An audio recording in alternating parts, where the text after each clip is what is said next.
أعوذ بالله من الشيطان الرجيم. بسم الله الرحمن الرحيم. الحمد لله الذي أنزل على عبده الكتاب ولم يجعل له عوجا قيما لينذر بأسا شديدا من لدنه ويبشر المؤمنين الذين يعملون الصالحات أن لهم أجرا حسنا ماكثين فيه أبدا وإنذر الذين قالوا اتخذ الله ولدا ما لهم به من علم ولا لآبائهم كبرت كلمة تخرج من أفواههم إن يقولون إلا كذبا فلعلك باخع نفسك على آثارهم إن لم يؤمنوا بهذا الحديث أسفا إنا جعلنا ما على الأرض زينة لها لنبلوهم أيهم أحسن عملا وإنا لجاعلون ما عليها صعيدا جرزا أم حسبت أن أصحاب الكهف والرقيم كانوا من آياتنا عجبا إذ أوى الفتية إلى الكهف فقالوا ربنا آتنا من لدنك رحمة وهيئ لنا من أمرنا رشدا فضربنا على آذانهم في الكهف سنين عددا ثم بعثناهم لنعلم أي الحزبين أحصى لما لبثوا أمدا نحن نقص عليك نبأهم بالحق إنهم فتية آمنوا بربهم وزدناهم هدى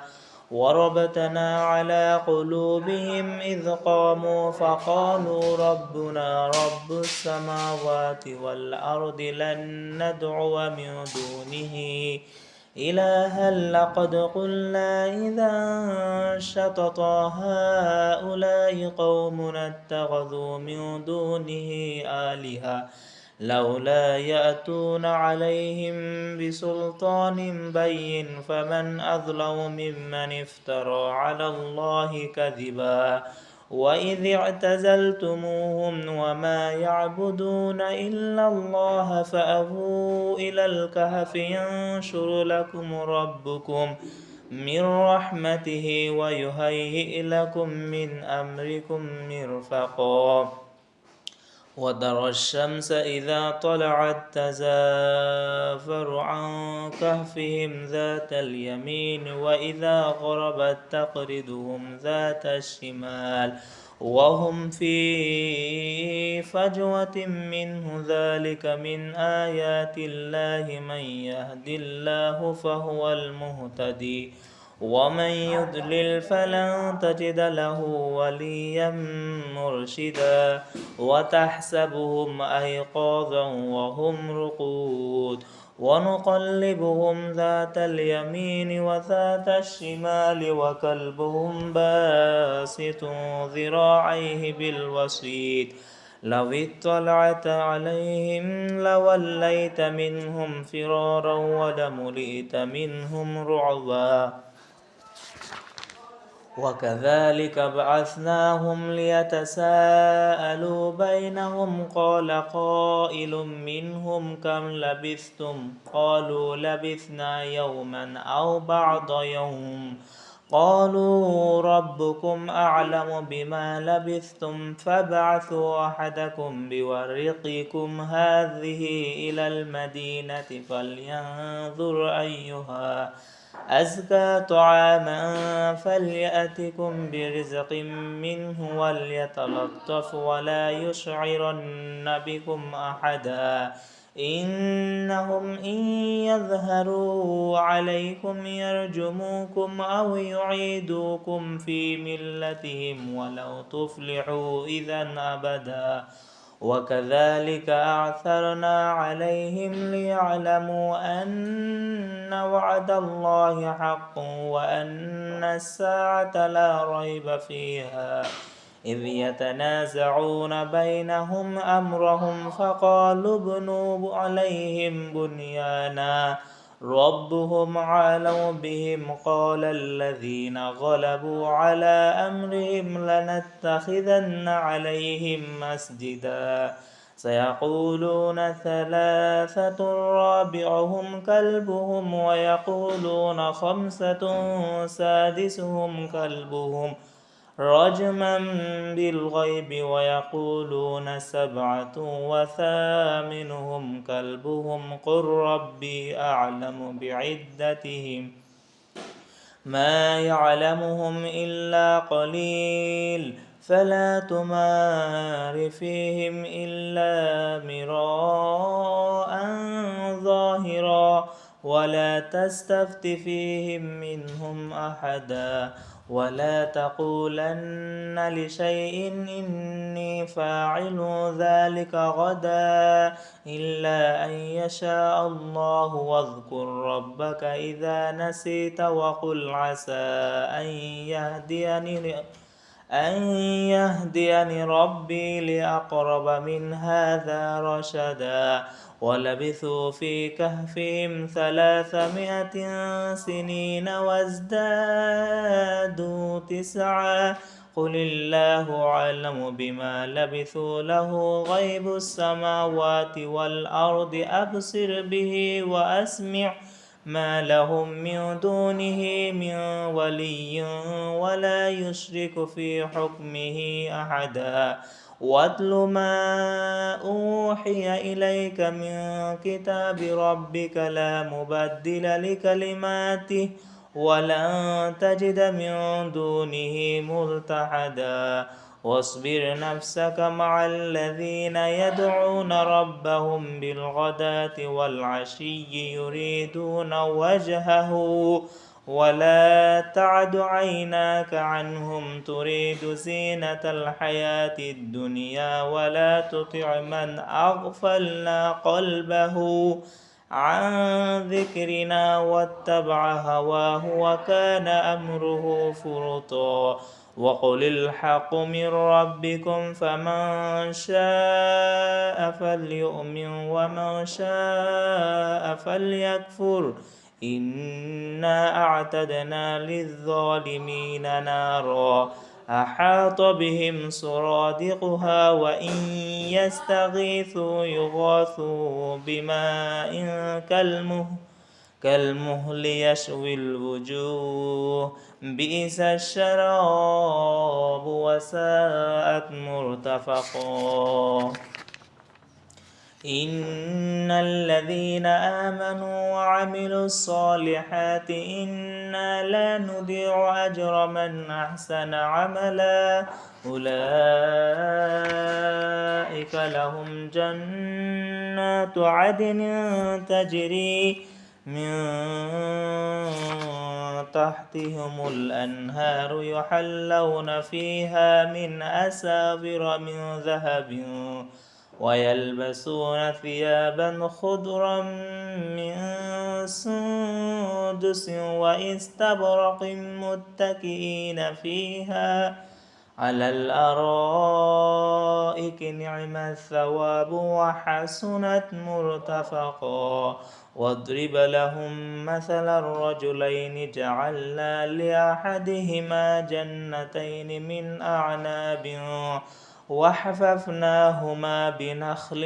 وجعلنا بينهما زرعا كلتا الجنتين آتت أكلها ولم تظلم منه شيئا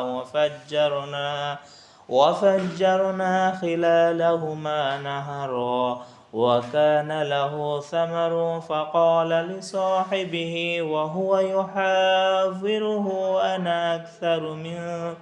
منك مالا وأعز نفرا وأعز نفرا، ودخل جنته وهو ظالم لنفسه قال ما أظن أن تبيد هذه أبدا وما أظن الساعة قائمة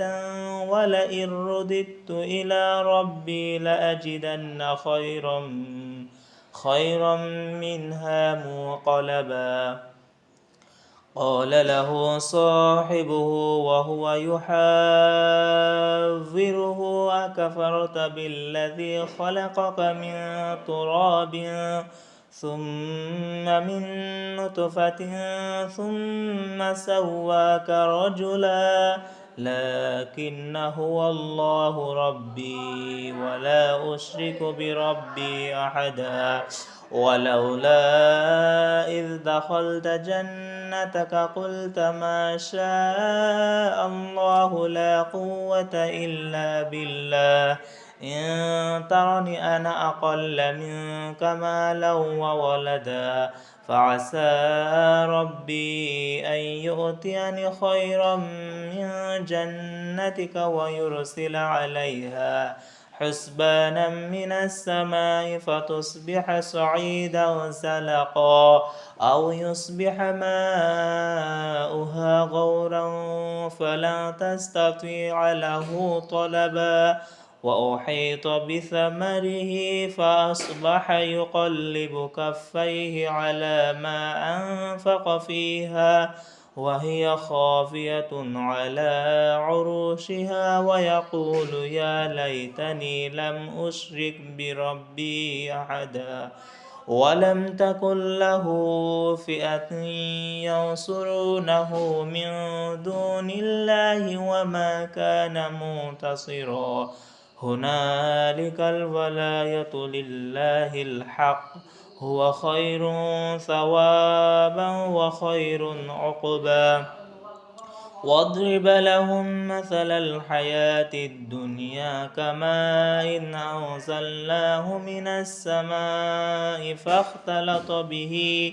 نبات الأرض فأصبح هشيما تذروح الرياح وكان الله على كل شيء مقتدرا. المال والبنون زينة الحياة الدنيا والباقيات الصالحات خير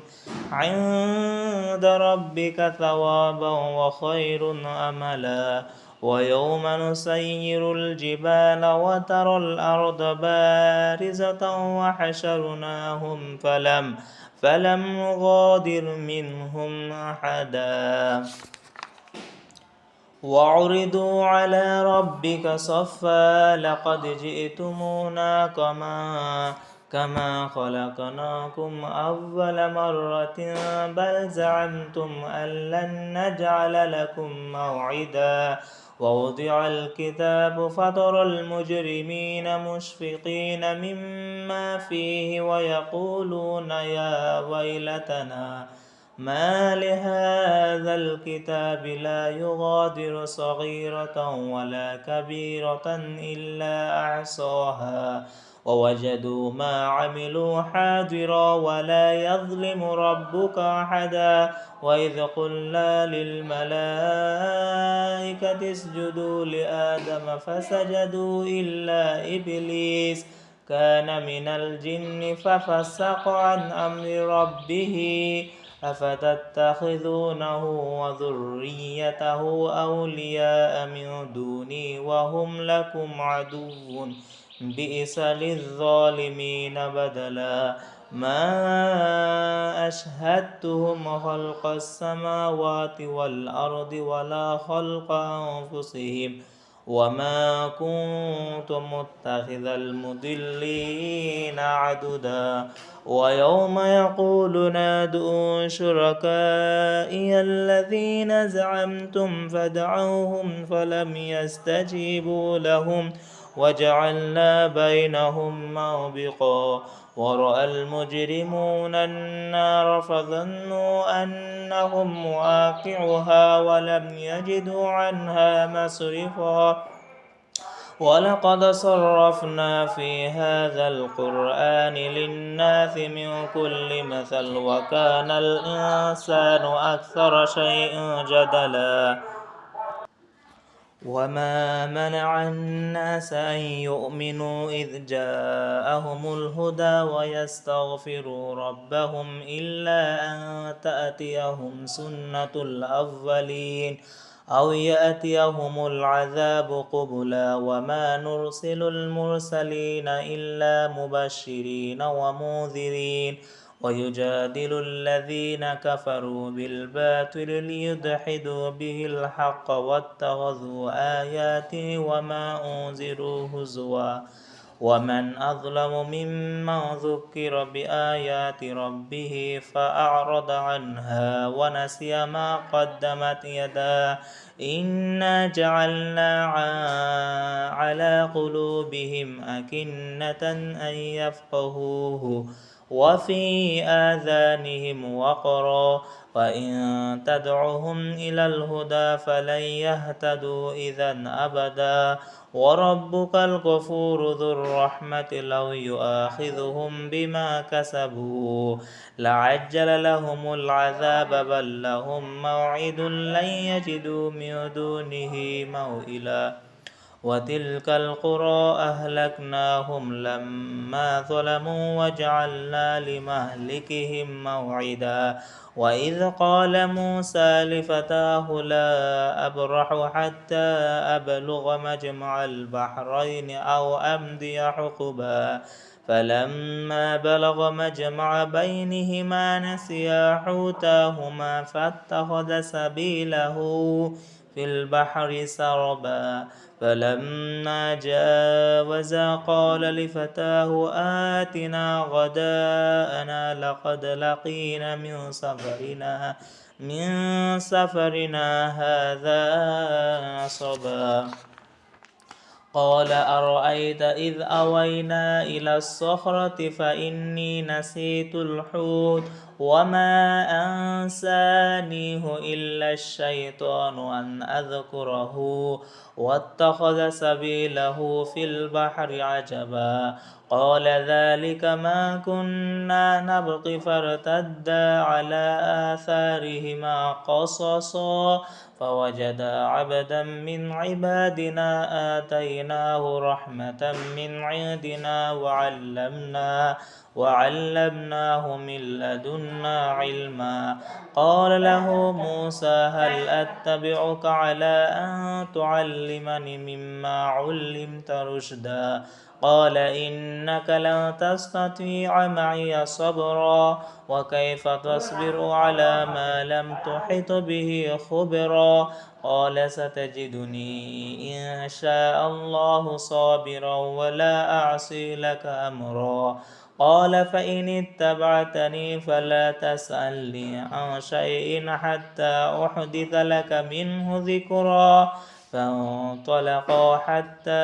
إذا ركبا في السفينة خرقها قال أخرقتها لتغرق أهلها لقد جئت شيئا إمرا قال ألم أقل إنك لن تستطيع معي صبرا قال لا تؤاخذني بما نسيت ولا ترهقني من أمري عسرا فانطلقا حتى إذا لقيا غلاما فقتله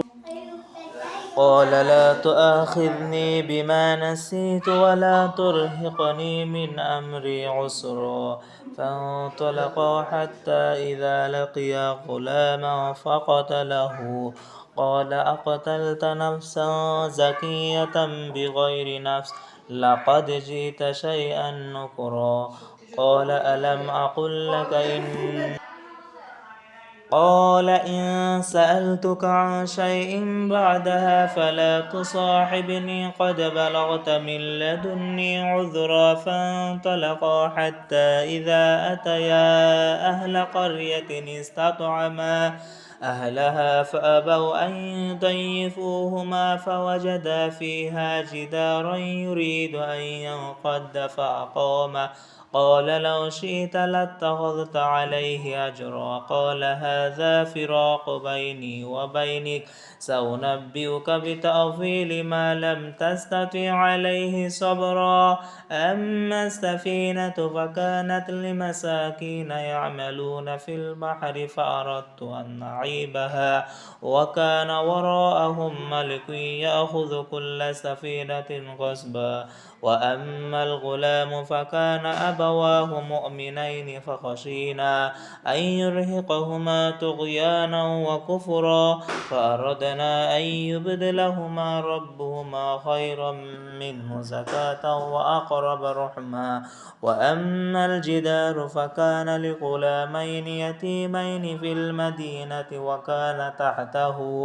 كنز لهما وكان أبوهما صالحا، فأراد ربك أن يبلغا أشدهما ويستخرجا كنزهما رحمة من ربك وما فعلته عن أمري، ذلك تأويل ما لم تستطع عليه صبرا. ويسألونك عن ذي القرنين قل سأتلو عليكم منه ذكرا. إنا مكنا له في الأرض وآتيناه من كل شيء سببا فأتبع سببا حتى إذا بلغ مغرب الشمس وجدها تغرب في عين حمئة ووجد عندها قوما. قلنا يا ذا القرنين إما أن تعذب وإما أن تتخذ فيهم حسنا. قال أما من ظلم فسوف نعذبه ثم يرد إلى ربه فيعذبه عذابا نكرا. وأما من آمن وعمل صالحا فله جزاء الحسنى وسنقول له من أمرنا يسرا. ثم أتبع سببا حتى إذا بلغ مطلع الشمس وجدها تطلع على قوم لم نجعل لهم من دونها سترا. كذلك وقد أحطنا بما لديه خبرا. ثم أتبع سببا حتى إذا بلغ بين السدين وجد من دونهما قوما لا يكادون يفقهون قولا. قالوا يا ذا القرنين إن يأجوج ومأجوج مفسدون في الأرض فهل نجعل لك خرجا على أن تجعل بيننا وبينهم سدا. قال ما مكني فيه ربي خير فأعينوني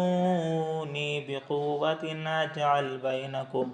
وبينهم ردما. آتوني زبر الحديد حتى إذا ساوى بين الصدفين قال انفخوا حتى إذا جعله نارا قال آتوني أفرغ عليه قطرا. فما استطاعوا أن يظهروه وما استطاعوا له نقبا. قال هذا رحمة من ربي فإذا جاء وعد ربي جعله دكا وكان وعد ربي حقا. وتركنا بعضهم يومئذ يموج في بعض ونفخ في السور فجمعناهم جمعا. وعرضنا جهنم يومئذ للكافرين عرضا. الذين كانت أعينهم في غطاء عن ذكري وكانوا لا يستطيعون سمعا. أفحسب الذين كفروا أن يتخذوا عبادي من دوني أولياء إنا أعتدنا جهنم للكافرين نزلا. قل هل ننبئكم بالأخسرين أعمالا الذين ضل سعيهم في الحياة الدنيا وهم يحسبون أنهم يحسنون صنعا. أولئك الذين كفروا بآيات ربهم ولقائه فحبطت أعمالهم